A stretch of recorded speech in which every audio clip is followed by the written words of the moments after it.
রাখে। কত ভাইকে দেখবেন পেশাব করতে যায় এখনো পানি লাইনে, মেলাই ভাই আছে পেশাব করতে যায় পানি লাইনে। ভাই রাসূল বলেছেন পানি না পাও তো ঢেল লিয়ে যাও, ইট লিয়ে যাও, তুমি পেশাবটা এমনি করি জানো। কিন্তু কত ভাই দেখবেন পেশাব করলে লল ঝুঁকিয়ে চলে এলো, বাস মারতে থেকে গেল না। রাসূল বলেছেন আল্লাহ নবীর জামানাতে একজন সাহাবী তাকে যখন মাটি দিতে গেলেন, কবর দিতে গেলেন, যেমনই মাটি বরাবর করে দেওয়া হলো, দয়ার নবী আল্লাহু আকবার আল্লাহু আকবার আল্লাহু আকবার আল্লাহু আকবার জোর জোর করে নবী পড়তে লাগলেন। যেমনই মাটি দেওয়া হলো নবীজি জোর জোর করে আল্লাহু আকবার পড়তে লাগলেন। সাহাবায়ে কেরাম বলছেন ফাকাব্বারনা, আমরাও জোর জোর করে পড়তে লাগলাম নবীর দেখা দেখি। মাটি টাটি দেওয়া হয়ে গেল, তখন একজন সাহাবী বলছেন হুজুর ব্যাপারটা কি? আজ আপনি একটা আমল করলেন যেটা জীবনে কোনোদিন করেননি। বলছেন কি রে বাবা? বলছে মাটি দেওয়ার পর আপনি আল্লাহু আকবার জোর জোর করে এখানে পড়লেন। রাসূল বলছেন সাহাবী রে, এই জন্য আমি আল্লাহু আকবার পড়লাম রে বাবা। যখন লোকটাকে মাটি দেওয়া হলো, মাটি দেওয়ার পর তাকে কবরে এমন জোর করে চাপ দিয়েছে, কবরে এমন করে চেপেছে, এদিকের পাশে এদিকে গেছে, এদিকের পাশে এদিকে গেছে। তখন আমি আল্লাহু আকবার পড়লাম। যখন পড়তে লাগলাম তখন তার আযাবটা বন্ধ হয়ে গেল। সাহাবীরা বলছেন হুজুর এই লোকটাকে কেন এরকম আযাব দেওয়া হলো, এই লোকটাকে কেন এরকম শাস্তি দেওয়া হলো? দয়ার রাসূল বললেন সাহাবী রে, এই লোকটা এমন নেককার, এই লোকটা এমন দিনদার, এই লোকটা এমন পরেজগার, আজকে তার জানাজাতে ৭০,০০০ ফেরেশতারা জানাজাতে শরীক হয়েছেন। শুধু তা নয় রে, লোকটা যখন মরলো আল্লাহ রাব্বুল আলামিনের আরশ পর্যন্ত কেঁপে উঠেছে। কিন্তু এত বড় শাস্তি কেন দেওয়া হলো? একটাই মাত্র গুনাহ, গুনাহটা হলো খুব ছোট, গুনাহটা হলো খুব বড়, কিন্তু বাঁচাটা হলো খুব আসান। চাইলে বাঁচতে পারতো। কেমন গুনাহটা? বলছেন নবী গো, গুনাহটা কেমন গো নবীজি? বলছে যখন পেশাব করতে বসতো, পেশাব করার সময়তে পেশাবের ছিটা থেকে বাঁচত না, পেশাবের ছিটা থেকে বাঁচত না। এবার আপনি বলেন ভাই মুসলমান, পেশাবের ছিটা থেকে না বাঁচার কারণে যদি এত বড় শাস্তি হয়, তাহলে আপনি যে পেশাব করে এলেন, পানি টানি কিচ্ছু নিলেন না, আপনার লুঙ্গিতে থাকলো, পায়জামাতে থাকলো, তাহলে হালাতটা কি হতে পারে? একটু বাঁচতে পারলেন না আপনি, একটু বাঁচতে পারলেন না গো ভাই মুসলমান। তাহলে মিঠা কম করে, আর 2 মিনিট। তো ভাইরা আমার, এই যে আমাদের আমলটাকে ঠিক করতে হবে ভাই, আমল ঠিক না করলে কিচ্ছু নাই ভাই। আজকে আমি আপনি বসে আছি, মরে যাব, কেউ চলে যাবে ভাই, কেউ চলে যাবে, কেউ যাবে না শুনতে, কোন ছেলে পেলে কেউ যাবে না। আমি আপনি মরে যাব, যতই চাই সম্পত্তি করে যাই, যখনই মরবো দেখবেন কত বাড়িতে দেখা গেছে বাপ মরে গেছে, আলমারির চাবি বাক্সর চাবিলে ছেলে পেলে ঝগড়া করেছে। ও কইছে আমি কথা লিব, ও কইছে আমি লাখের লিব, ও বলছে আমি কানের লিব, ও কইছে শুন এই বাপের বল যে বান্ধা আছে, আমি বাপের ছোট বেটা, আমি বলকে পালিয়ে নেব। বড় বেটা কইছে এই আমি কি খাটিনি, তুই একটা লে আমাকে একটা দে। দুনিয়াতে ভাগযোগ শুরু হয়ে গেল ভাই, দুনিয়াতে ভাগযোগ শুরু হয়ে গেল। সুবহানাল্লাহ, আজকে আমরা ভাগযোগ করছি জমিন জায়গা, শরীয়ত জানি না, শরীয়ত বুঝি না। রাসূল বলেছেন রে আমার উম্মত, একটা লোক যখন মরবে, মরার পরে পরে তোমরা দাওলাত ভাগ করিও না, সম্পত্তি ভাগ করিও না। বলবেন হাজী মাওলানা কখন ভাগ করব? রাসূল বলেছেন যখন লোকটা মরে যাবে, মরার পর দেখো তার কাছে মাল আছে কিনা, কতটি মাল, কাফন কেনার সমান তার কাছে টাকা আছে কিনা, কাফন কেনার সমান তার কাছে পয়সা আছে কিনা, কাফন কেনার সমান তার কাছে জমিন আছে কিনা। প্রথমে কাফনের কাপড় কেন, প্রথম কি কিনতে হবে? কাফনের কাপড়। যে মরলো তার টাকা দিয়ে কাফনের কাপড় কিনতে হবে। এবার দেখলেন যে কাফনের কাপড় কিনে টাকা বাঁচছে, জমিন জায়গা মাল গরু বাঁচছে। রাসূল বলছেন 2 নম্বরে তার কর্জা দেখো, মাথাতে যদি কর্জা লিয়া থাকে, 10,000 লিয়া থাকে, 20,000 লিয়া থাকে, 10 টাকা লিয়া থাকে, কর্জা দেখো। জীবনে তার যদি করজ থাকে, যে মাল বেচা আছে ওই মাল থেকে তার করজটাকে তুমি শোধ করে দাও। 2টা হয়ে গেল। এবার বলবেন মাওলানা করজ শোধ করার পরও কিন্তু এখনো মাল আছে। রাসূল বলেছেন 3 নম্বরে দেখো ওয়াসিয়াত করে গেছে কিনা, ওয়াসিয়াত যদি করে থাকে ওই ওয়াসিয়াতটাকে তোমরা পুরা করে দাও। কেমন ওয়াসিয়াত? কত লোক কয় না বেটারে মরে যাচ্ছি 5,000 টাকা ওই লোকটাকে দিয়ে দিও, বা 2,000 টাকা ওই পোতাকে দিয়ে দিও, বা 3,000 টাকা অমুক লোককে দিয়ে দিও, মসজিদে দিয়ে দিও, মাদ্রাসাতে দিয়ে দিও। এরকম ওসিয়ত যদি করে দেয় তো রাসূল বলছেন ওকে প্রথমে পুরা করো, 3 নম্বর হয়ে গেল। তারপরে দেখছেন ওসিয়ত পুরা করো পরো টাকা পয়সা মাল দৌলত বাঁচছে। এবার রাসূল 4 নম্বরে বলছেন তখন 4 নম্বরে যে মাল তোমার বাবার বাঁচলো ওই মাল কোটা তোমরা ভাই বোন মিলে তখন তোমরা ভাগ করে নাও, তখন তোমরা ভাগ করতে যাও, আগে তোমরা লড়ালড়ি করে জানো।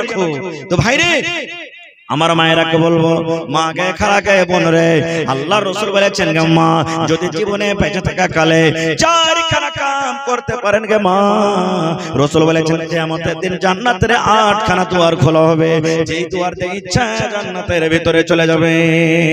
তার মধ্যে 1 নম্বর আমি বললাম আল মারআতু ইযা সাল্লাত খামসাহা, যদি কোনো মা 5 ওয়াক্ত নামাজ পড়িতে পারে।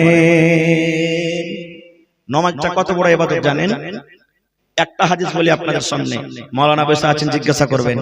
আল্লাহ রাসূলের জামানাতে একটা সাহাবী দোকানদারি করতেন, যেমন আমরা দোকানদারি করি, দোকানদারি করতেন।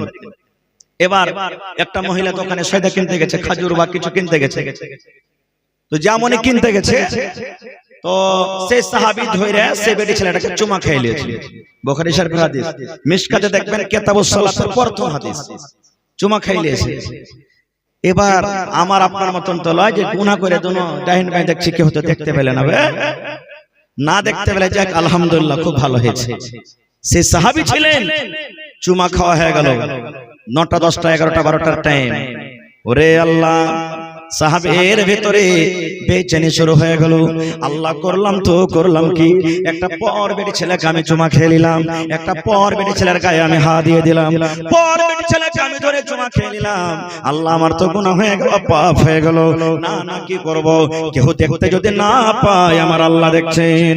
সেই সাহাবী দৌড়াতে দৌড়াতে দৌড়াতে দৌড়াতে নবীর দরবারে চলে গেলেন, দৌড়াতে দৌড়াতে রাসূলের দরবারে চলে গেলেন। নবীজি ভুল হয়ে গেছে। কি হয়েছে ভুল? বলছে নবী গো আমি একটা ওয়াপার বেটি ছেলেকে ধরে চুমা খেয়েছি গো নবীজি, এটা আমার ভুল হয়েছে, গুনাহ হয়েছে। ইয়ারই মধ্যে আজান হয়ে গেল, আল্লাহু আকবার আল্লাহু আকবার, জোহর আজান হয়ে গেল। এবার জোহর আজানের পর নামাজ শুরু হলো, নামাজ পড়লেন। নামাজের পর তখন সেই সাহাবী আবার বলছেন ইয়া রাসূলুল্লাহ আমার দ্বারাতে ভুল হয়েছে নবী গো, আমার কোন রাস্তাটা আপনি বের করে দেন, আমাকে কি করতে হবে? রজম যদি করতে হয় আপনি আমাকে রজম করে দেন, পাথর দিয়ে মেরে মেরে মেরে আপনি আমাকে রজম করে দেন গো নবীজি, আমার দ্বারাতে ভুল হয়েছে।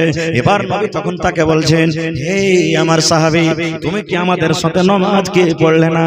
তুমি কি আমাদের সাথে নামাজ পড়োনি? সেই সাহাবী বলছেন জি নবীজি নামাজ তো পড়লাম। দয়াল নবী বললেন সাহাবী রে, নামাজ যখন পড়েছো আল্লাহ রাব্বুল আলামিন তোমার ব্যাপারে কোরআন নাযিল করে দিয়েছেন। আল্লাহ রাব্বুল আলামিন কোরআনে আয়াত দিয়ে দিলেন কি ওয়াকিমিস সালাতা তারাফাইন নাহারি ওয়া যুলাফাম মিনাল লাইল ইন্নাল হাসানাত ইযহিবনাস সাইয়্যাত ওয়াকিমিস সালাতা তারাফাইন নাহারি ওয়া যুলাফাম মিনাল লাইল, রাতের দু কিনারে নামাজ আদায় করো, মানে 5 ওয়াক্তের নামাজ পড়ো। কেননা নামাজ একটা এমন ইবাদত, নামাজ একটা এমন ইবাদত ইন্নাল হাসানাত ইযহিবনাস সাইয়্যাত, তুমি নামাজ পড়ে নেকি করবে, আর নেকি যখন করবে তোমার দ্বারাতে যে গুনাহ হয়েছে আজাগর সাপ যেমন ছোট ছোট সাপকে ধরে খেয়ে লাই, এরকম তোমার নেকির কারণে ছোট ছোট গুনাহগালা শেষ হয়ে যাবে। যাও বাবা তুমি নামাজ পড়লে আল্লাহ তোমার এটা গুনাহ maaf করে দিবে। যাও। দেখলেন নামাজ কত বড় ইবাদত, নামাজের কারণে কি হয়ে গেল? মুসিবত আল্লাহ দূর করে দিলেন, এত বড় গুনাহ maaf হয়ে গেল। আর একটা আপনাকে বলি হাদিসের কথা, আল্লাহর নবী জামাতে বুখারী শরীফের হাদিস, জুরাইজ বলে একটা আবেদ ছিলেন, নেককার মানুষ। জুরাইজ বলে এক আবেদ ছিলেন, নেককার মানুষ। ও গ্রামে ইবাদত করতো না, জঙ্গলে যে ইবাদত করতো। গ্রামে থাকতো আমি জঙ্গলে ইবাদত করব, জঙ্গলে চলে যেতেন, জঙ্গলে ইবাদত করতেন। আস্তে আস্তে ইবাদত করতে করতে আল্লাহর এত প্রিয় ভালোবাসা বান্দা হলো যে কোন মানুষকে যদি রোগ হতো ওর কাছে যে ঝাড়ফুঁক করতো তো ভালো হইতো, এরকম আল্লাহর পিয়ারা হইতে লাগলো। কিন্তু আপনারা বলেন তো একটা মানুষকে সবারই লেগে পিয়ারা হইতে পারবে? পিয়ারা হইতে পারবে না।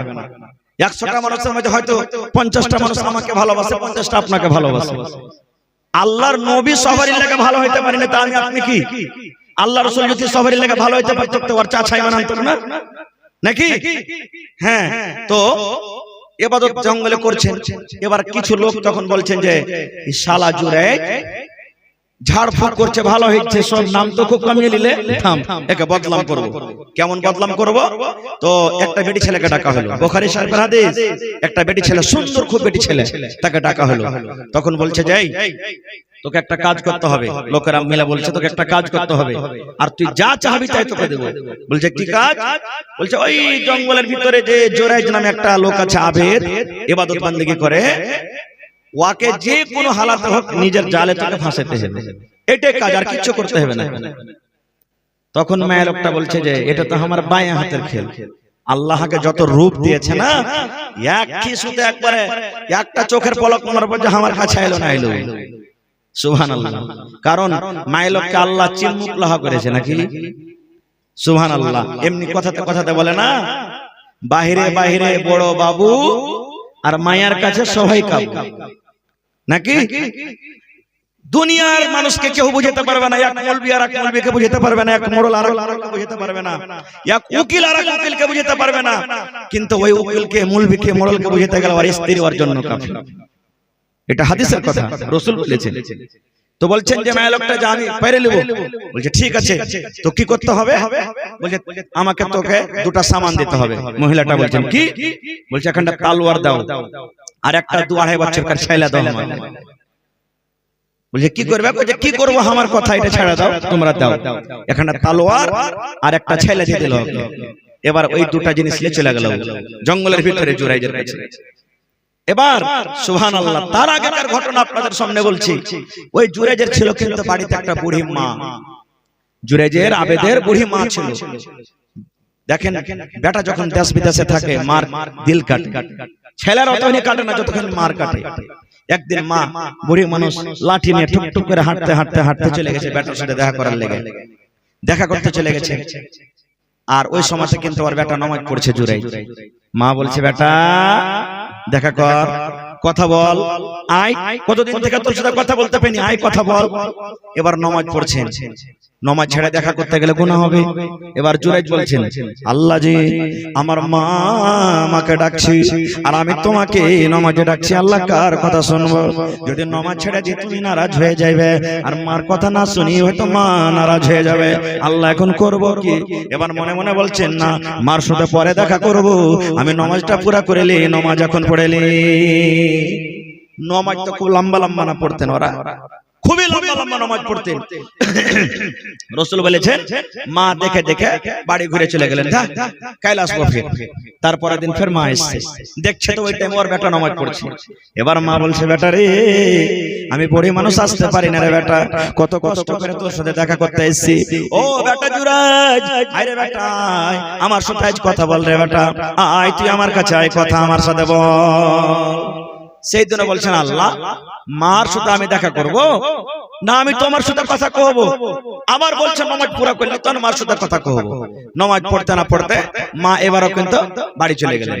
3 দিন 3 নম্বরে আইলেন, তৃতীয় দিন সেদিনও নামাজ পড়ছেন। এবার মা বলছেন বেটা রে, আমি 3 দিন এনু রে বেটা, তুই আজ আমার সাথে কথা বল, আমি আর আসতে পারবো না রে বেটা, কত কষ্ট করে এসেছি রে বেটা, আয় আমার সাথে দুটো কথা বল। কিন্তু সেই দিনও কথা বললো না। এবার মা, হায় রে মা, মা দোয়া করছেন আল্লাহ রে, আমি 3 দিন এলাম, আমার ছেলে আমার সাথে দেখা করলো না, আমার ছেলে আমার সাথে কথা বললো না। আল্লাহ মা হয়ে আমি দোয়া করছি মাবুদ রে, আমার ছেলে জুরাইজের অতদিন মত না হয়, আমার ছেলে জুরাইজ যতদিন দুনিয়া থেকে না যায়, যতক্ষণ একটা বেশ্যা নারীর মুখ না দেখি, একটা রান্নি নারীর মুখ না দেখি, একটা ব্যভিচার নারীর মুখ না দেখি, আমার ছেলে জুরাইজের অতদিন দুনিয়া থেকে মত না হয়, যতদিন একটা বেশ্যা নারীর মুখ না দেখি। বদদোয়া করে দিলেন আল্লাহ, আমার ছেলে জুরাইজের অতদিন মত না হয় যতদিন একটা বেশ্যা নারীর মুখ না দেখে। আল্লাহ রাসূল বলেছেন 3 রূপ মানুষের দোয়া আল্লাহর কাছে কবুল হবে বিজলির কারেন্টের মতন, মধ্যখানে কোনো আড় পর্দা হবে না। একটা হলো কে, 3 জনের মধ্যে মাজলুম, আপনি আমার পরে খুব জুলুম করছেন, ইয়া আমি আপনার পরে খুব জুলুম অত্যাচার করছি। পাগল হয়ে গেছেন নাকি জি? আমি আপনার পরে জুলুম অত্যাচার করছি। 3 রকমের মানুষের দোয়া আল্লাহ তাবারক ওয়া তাআলার দরবারে কবুল হবে। তার মধ্যে একটা হলো কে, মাজলুম। আইল দাবিয়েছি আপনার, আপনাকে মেরেছি, পিটেছি, কষ্ট দিয়েছি, আপনার ক্ষমতা নেই আমার সাথে লড়ার। আপনি যদি আল্লাহকে বলেন, মাবুদ রে, আব্দুল জাব্বার, আব্দুল কুদ্দুস, হালেমা সায়েদ আমার মুরগি মেরে খেয়ে নিয়েছে, আমার ছেলেরাকে ধরে ধরে মারছে, আমার আইলটা দাবিয়ে নিয়েছে, তাকে লড়াই করতে পারবো না, তাকে যুদ্ধ করে পারতে পারবো না। আল্লাহ গো, তোমার উপরে বিচার ছেড়েছিলাম, আল্লাহ তার বিচার তুমি করে দাও। রাসূল বলেছেন, এই মাজলুম যখন আল্লাহর দরবারে দোয়া করবেন, বিজলির কারেন্টের মতন আল্লাহর দরবারে দোয়া কবুল হয়ে যাবে, বিজলির কারেন্টের মতন দোয়া কবুল হয়ে যাবে। এক নম্বর হয়ে গেল। দুই নম্বরে রাসূল বলেছেন, মা বাপ ছেলের জন্য যদি দোয়া করে, মেয়ের জন্য যদি দোয়া করে, দোয়াটা নেক হোক কিংবা বদ হোক, আল্লাহ রাব্বুল আলামিন তার দোয়াটাকে কবুল করবে। এই জন্য মা বাপকে বলবো, কথাতে কথাতে খালি বদ দোয়া দিবেন না। একটু কিছু হবে না হবে, কত মা এমন আছে আঁচল পেতে পেতে দোয়া করবে, আল্লাহ রে আঁচল পেতে পেতে দোয়া করছে, আল্লাহ আমার ছেলেটাকে এরকম করে দাও, ওরকম করে দাও। একটু কিছু হবে না হবে, কত মা খালা বলেছে খালে চালিয়ে যা, খালে চালিয়ে যেতে, এই দেখেন খালে ভরে দিলেন। কত মায়েরা খালা এরকম ভাবে কথাতে কথাতে বদদুয়া দেয়। এবার রাসূল বলেছেন, যে টাইমে তুমি বদদুয়া দিলে, ওই টাইম ঘন্টায় যদি দোয়া কবুল হওয়ার টাইম থাকে, তোমার ছেলে খালে চালিয়ে যাবে, মরে যাবে তোমার ছেলে। যে ছেলের জন্য তুমি বদদুয়া করলে, ওই সময়টা যদি দোয়া কবুল হওয়ার টাইম হয়, তাতে তোমার ছেলেটাকে দোয়া লেগে গেল। এই লেখা কথাতে কথাতে খবরদার বদদুয়া দিও না, বদদুয়া দিও না। মা দোয়া করলেন, আল্লাহ আমার ছেলে জোরে জোরে অতদিন মত না হয় যতদিন বেশ্যানারীর মুখ দেখবে। মা দোয়া করে চলে গেলেন। এবার ওই বেটি ছেলে বেশ্যানারী একটা তালোয়ার একটা ছেলে নিয়ে চলে এসেছে জঙ্গলের ভিতরে, জুরাইজের কাছে, দেখছে জুরাইজ নামাজ পড়ছে। সালাম টালাম ফেরা পর তখন বলছে যে, এই আল্লাহর বান্দি, তুমি জঙ্গলের ভিতরে একা কি কারণে এসেছো, কি তোমার দরকার? এবার সেই মহিলা বলছেন, তোমার কাছে এসেছি তিনটা কাজ নিয়ে। বলছে কি কাজ? বলছে যে তুমি একবার এসো আমার কাছে, জেনা করো আমার সাথে, জেনা ব্যভিচার করো। ডাইরেক্ট বলছেন জেনা করো। বলছেন না, জেনা করব না, এটা গুনাহ, কাবিরা গুনাহ, বড় কাজ, আমি পারবো না, আমল শেষ হয়ে যাবে, নষ্ট হয়ে যাবে। তো বলছে এটা পারবে না তো না। তখন বলছে যে এক কাজ করো, এই তালোয়ার খানটা লাও, আর লিয়ার করে ছেলেটাকে তুমি জবাই করে দাও। ওই 2-2.5 বছর যে ছেলে লেগে চলো, ওই ছেলেটাকে জবাই করে দাও। ওই ভাট এটা পারবো না করতে, একটা মাসুম বাচ্চাকে আমি কেমন করে মারবো? এটা আমার দ্বারা তো সম্ভব হলে করবো না, ছেলেটা আমার কিছু করেনি, কেন তাকে মারবো? বুঝি এটা করতে পারবে না তো না। বলছে এক কাম করো, শরাবের বোতল দিচ্ছে তাকে, এই লাও, এই শরাবের বোতল লাও, আল্লাহ তুমি শরাব পান করো। বলছে এটাও পারবো না করতে, আমি এটাও আমার দ্বারা তো সম্ভব নয়। তিনটা যখন ইনকার করে দিলে, তখন সেই বেটি ছেলেটা কি বলছেন জানেন? রে আল্লাহর বান্দা, এ জুরাইজ শুন রে আবেদ শুন, তিনটা তোকে অফার দিল রে আল্লাহর বান্দা, তিনটার মধ্যে একটাও যদি তুই না করিস, এই তালোয়ার দেখছিস, এই তালোয়ার দিয়ে আমি তোর গর্দানটাকে উড়িয়ে দিব, তোকে জবাই করে দিব রে, জবাই করে দিব। তিনটার মধ্যে তোকে একটাও করতে হবে। হয়তো তুই আমার সাথে একবার জেনা কর, জেনা যদি না করবি, এই তালোয়ার নিয়ে ছেলেটাকে কেটে দে, এটাও যদি তুই করতে না পারবি, 3 নম্বরে এই শরাবের বোতল আছে, এই শরাব তুই পান করে লে। তিনটার মধ্যে তোকে একটাও করতে হবে রে, যদি একটাও করতে না পারিস, এই তালোয়ার দিয়ে তোর গর্দানকে আমি ছেপে দেব। মজবুর হয়ে গেল আল্লাহ। কি হলো, কি করবো আল্লাহ? এখন হাতে তালোয়ারই তো জবাই করে দিবে। জান বাঁচানোর জন্য রাসূল বলেছেন, ও তখন ভাবা চিন্তা করতে লাগলো যে তিনটার মধ্যে কোনটা গুনাহ ছোট, কোনটা করব যে আমার গুনাহটা কম হবে, তার সাথে জেনা করব না শরাব পান করব আর না ছেলেটাকে জবাই করব, কোনটা আমার গুনাহ কম হবে? ভাবা চিন্তা করতে করতে তখন বলছেন, না, এই শরাব পান করাটাই ছোট গুনাহ হবে। কারণ কিছু পান করব পেটে যাবে, কিছু হয়তো বোতলে থাকবে, আল্লাহর কাছে তওবা ইস্তিগফার করব, আল্লাহ আমার গুনাহটাকে maaf করে দিবে, এই নিয়ত করে শরাব ঢক ঢক ঢক ঢক করে শরাব পান করে নিল। এবার আপনি বলেন, শরাব যেমনই মানুষ পান করবে, নেশা লাগবে না লাগবে না? জোরে বলেন, শরাবে নেশা লাগে না লাগে না? শরাবে নেশা লেগে গেল, দিমাগ বুঝলে গেল। এবার কি বলছেন জানেন? এবার বেটি ছেলেটাকে বলছেন, রে আল্লাহর বান্দি, এসো এসো এসো এসো, এখন তোমার সাথে আমি একবার জেনা করব, আমি নিজের মনের আশাটাকে এখন পুরা করে নিব, এসো এসো তোমার সাথে আমি একবার জেনা করব। এবার রাসূল বলেছেন, সে আল্লাহর বান্দা আবেদ জুরাইজ মনে মনে চিন্তা করতে লাগলো, আল্লাহ আমি যদি জেনা করি, ওই মাসুম বাচ্চাটা দেখবে, কিয়ামতের দিন আমার খেলাফে হয়তো কেস দায়ের করে দিবে। এবার বলছে, না না, তালোয়ার খান দাও, প্রথমে ছেলেটাকে আমি জবাই করে দিই, প্রথমে ছেলেটাকে আমি উড়িয়ে দিই, এবার তালোয়ার নিয়ে ওই ছেলেটাকে জবাই করে দেওয়া হলো। 3 নম্বরে তার সাথে জেনা ব্যভিচার করা হলো। এবার রাসূল বলছেন, ওরে আল্লাহ, ভাই আমার, আল্লাহ বাচ্চা রাখে, ইনশাআল্লাহ আমি পরে যে একটা কথা আছে আলোচনা করব। তবে আজকে কয়টা রোজা হলো ভাই? জোরে বলেন। 20টা। ইয়া কইছে রাত পড়ে গেছে। বেশি আপনাদের কাছে আমি চাহাবো না। কয়টা জানলা আছে ভাই এই মসজিদে? খিড়কি কয়টা? আর দুয়ার কয়টা আছে? গেট একটা।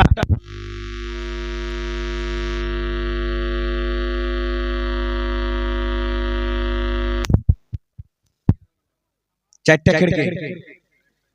आवाज बढ़ाइए ना, बॉक्स का आवाज दीजिए भाई रे। चारटा मस्जिदे खिड़की আছে, এক এক খিড়কিতে মোটামুটি কয় হাজার টাকা করে খরচ হবে? মোটামুটি কয় হাজার খরচ হবে একটা খিড়কিতে? 3-4 হাজার খরচ হবে নাকি? 5,000 মনে করে চলেন ভাই। চারটা আল্লাহ ওয়ালা কেউ এমন আছেন যে চারটা খিড়কি গোছে নেবেন? যে চারটা খিড়কি গোছে নেবেন আপনি, যে মাওলানা একটা খিড়কি আমি বানাবো, যা খরচ লাগবে মিস্ত্রি, লকড়ি, কেওয়াড়, গ্রিল যা লাগবে আমি দিয়ে দেব। 3,000 লাগুক, 4,000 লাগুক, 5,000 লাগুক, 5-4টা লোক। আর একটা দরজা আছে, একটা দুয়ার আছে, একটা লোক আল্লাহর কোন এমন বান্দা আছেন যে মাওলানা আমি সেই দুয়ারকে গোছে নেব, যা টাকা লাগবে আমি দুয়ার লাগিয়ে দেব। এই 5টা আবদার রাখলাম। এবং দেখি কোন আল্লাহর বান্দা আছেন মসজিদে পালাস্তারের কাজ হবে নাকি, রং পেন্টের কাজ হবে, ওযুখানার কাজ হবে। ভাই দেখি 5টা আবদার রাখলাম, 5,000 করে 5টা লোক। আর একটা মোটামুটি 10,000 টাকা কেওয়াড়ে খরচ হবে। 10,000 টাকা। হ্যাঁ, 2টা কেওয়াড় আছে। হ্যাঁ, তো 2টা লোক 10,000 করে। আর আজকে ভাই 20 রোজা হয়ে গেল, একটা রোজার বদলাতে 1,000 টাকা 20টা লোক। দেখি কোন আল্লাহর বান্দা আছেন? বেশি আপনার কাছে চাহাবো না। মায়েরা খালারাকে বলবো, 1 বড়া করে সিমেন্টের দাম, 2 বড়া করে সিমেন্টের দাম কে মা গলার, কানের, হাতের, পায়ের, নাকের গহনা গাঁঠি গালা, হাতের আংটি গালা যা আছে খুলে খুলে দিয়ে পাঠান। ছাগল দান করেন, মেলে জালসাতে বেকার ছাগল পেয়েছি। দেখি কোন মা, খালা, দাদি, নানি আছেন? কবরে কত লোক শুতে আছেন, তারা ইন্তজার করছে আমার বেটা বেটি, আমার পোতা পুতিনেরা বুঝুন আমাদের জন্য দান করবে। দান করতে গেলে আল্লাহ তাদের কবরে পৌঁছাবে। তাদেরকে মনে করে এই রহমত বরকতের মাসে দেখি 20টা মানুষকে আছেন 1,000 করে 20টা রোজার বদলাতে দান করবেন 20টা লোক। দেখি কোন আল্লাহওয়ালা আছেন, দেখি কোন আল্লাহওয়ালা আছেন। 5,000 টাকার টাকা আপনার রাখলাম 4টা লোকের কাছে। দেখি কোন আল্লাহওয়ালা আছেন, কোন আল্লাহর বান্দা বান্দি আছেন। এবং আমার হাতে প্রথম দান 1,000 টাকার একটা দান এসেছে আবু বকরের নামে। আপনি যদি থাকেন তো একটু দেখা করেন তো কোন দিকে আছেন আবু বকর সাহেব? আইছেন? সালাম মুসাফা করেলি আইছেন? কোনটা আবু বকর সাহেব? মাশাআল্লাহ, একটু সালাম করে নিয়ে আইছেন আপনার সাথে। এটা তা হয়? তাহার বাজে নাম কি? বদরুদ্দিন। সুবহানাল্লাহ। গত রাতে জালসা করনো ভাই, লাখ টাকা, 50,000 এরকম ভাবে লোকেরা দান করলে। সুবহানাল্লাহ। এই বছর একটা জালসা করেছি, একটাই লোক 7,95,000 টাকা দান করেছে মসজিদের জালসাতে, একটা লোক। সুবহানাল্লাহ। তাও কোন গায়ে জানেন? এই বনালের পাঞ্জরে একটা খড়বাড়ি গাঁ আছে, খড়বাড়ি গাঁ। সুবহানাল্লাহ। হ্যাঁ, তো আমার বাপজি বদরুদ্দিন সাহেব নিজের মনে 10,000 টাকা কহেছেন। বাপজির কাছে আমি টাকা নেব না, খয় একটা কেওয়াড় আর 4টা খিড়কিতে যা লাগবে বাজি 1 লাখ যাই। 10,000 লাগুক, 20,000 লাগুক, 25,000 লাগুক, 30,000 লাগুক, জি 30,000। মানে 4টাতে 20,000 আর 10,000 কেওয়াড়ে 30,000 টাকা হইলে হয়ে যাবে ইনশাআল্লাহ। 30,000 টাকার বাজির কাছে জীবনে কিছু নাই বাজি, একবার লাগিয়ে দিবেন, সারা জীবনের মত মরার পর কবরে নিয়ে যেতে থাকবে। জি জি, আর একবার দেন তাহলে কাজ হয়ে যাবে। লাস্ট মনে হয় এরপরে আর মসজিদের জালসা হবে কিনা আল্লাহ জানে। জি, এবারে একটু মন দিয়ে দেন বাজি, খালি বাজি কহেন।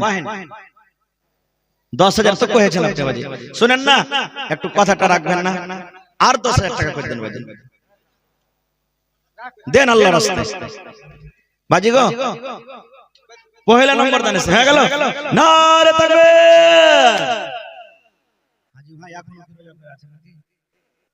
হায় আল্লাহ, একটু জোরে নারা দেন, নারে তাকবীর, সুবহানাল্লাহ। আমার বাপজি বদরুদ্দিন সাহেব 20,000 টাকা, সুবহানাল্লাহ। দোয়া করব শেষের বেলাতে হাত তুলে, সবারই জন্য দোয়া করব ইনশাআল্লাহ। ভাই তো আমার বাপজি বদরুদ্দিন সাহেব 20,000 টাকা দিলেন, আমি দোয়া করছি।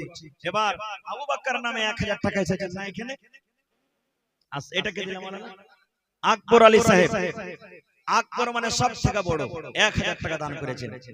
আকবর আলী আজ এখানে নাই, আছে? হ্যাঁ, যদি পারেন, বেশি চাহবো না আকবর ভাইয়ের কাছে, আর 1,000 টাকা চাহবো, যদি পারেন তো দিয়ে দিবেন, ঘেরবো না।